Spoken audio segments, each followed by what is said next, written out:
గొడవ ముగిసింది, యాత్ర సాగింది. కానీ అల్మాస్పేట ఇష్యూ మాత్రం రాజకీయాల్ని వేడెక్కిస్తోంది. వైసీపీని టార్గెట్ చేస్తూ జమ్మలమడుగు ఎమ్మెల్యే ఆదినారాయణ రెడ్డి కొన్ని సంచలన ఆరోపణలు చేశారు.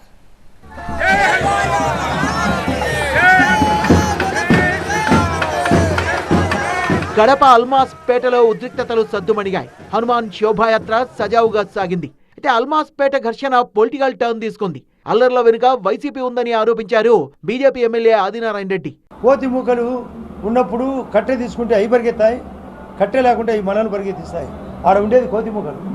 పోలీసులు చక్కగా ఉండి బీజేపీ పార్టీ కానీ ఇతర హిందూ పెద్దలు కానీ అందరూ చక్కగా ఉన్నప్పుడు వాళ్ళు సర్దుమనినారు.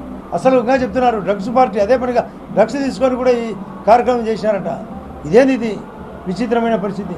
స్థానికులంతా సామరస్యంతో ఉన్నారు, కానీ ఘర్షణలకు కారణం స్థానికులు కాదు, కుట్రపూరితంగానే అల్లర్లకు పాల్పడ్డారని ఆదినారాయణ రెడ్డి విమర్శించారు. పోలీసులు వాళ్ళు ఎంత అప్రమత్తంగా ఇక్కడ ఉన్నప్పటికీ ఉద్దేశపూర్వకంగా రాజకీయం కోసం రాజకీయ కుట్రతో కొందరు డ్రగ్స్ తీసుకొని ఉద్దేశపూర్వకంగా వైఎస్ఆర్ పార్టీ వాళ్ళు చేసిన ఏకైక కార్యక్రమం ఇది. ప్రజల నుంచి వచ్చినది కాదు. కేవలం చిన్న పిల్లలు వాళ్ళను రెచ్చగొట్టి వాళ్లకు డ్రగ్స్ ఏర్పాటు చేసిన వాళ్ళ యొక్క కార్యక్రమంలో భాగమే ఈ కార్యక్రమం తప్ప ఇది స్థానికంగా జరిగిన కార్యక్రమం కాదు. రాజకీయ అవసరం కోసం వాళ్ళ తీర్మానం కూడా ఊరికట్లా తీర్మానం చేసినారు వైఎస్ఆర్ పార్టీ వాళ్ళు. అప్పటి నుంచే కుట్రతో జరుగుతుంది. ఇది కుట్రతో జరిగినది. ఏమి పోలీసు వాళ్ళు పాపం వాళ్ళు నిఘా ఉండబట్టే కంట్రోల్ అయింది.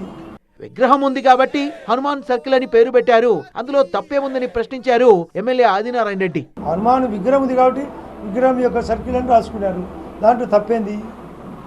హనుమాన్ లేడారా? లేకుండా ఏమైనా పెట్టినారా? విగ్రహం అతి పెద్దగా విగ్రహం దాదాపు 30 అడుగుల విగ్రహం ఉంది కాబట్టి ఆ విగ్రహాన్ని సూచనలో భాగంగా పెట్టారు. తప్పేంటి? లేదా అందరం ఒకటే కాదా? మేము కూడా సర్కిల్ కావాలంటే మా హనుమాన్ సర్కిల్ పేరు ఉంటుంది, అబ్దుల్ కలాం పేరు కూడా ఉంటుంది. ఎవరు తిన్నారు? ఇది సామరస్యంగా పోతే ఒక తీరు, ప్రతి చోట వ్యతిరేకము రాజకీయం కుట్రతో ఉంటేనే ఈ ఆలోచన. ప్రస్తుతానికి అల్మాస్పేటలో పరిస్థితి ఆల్ ఈజ్ వెల్ అన్నట్టుగా ఉంది, కానీ ఘర్షణల కేంద్రంగా రాజకీయం హీటెక్కుతోంది.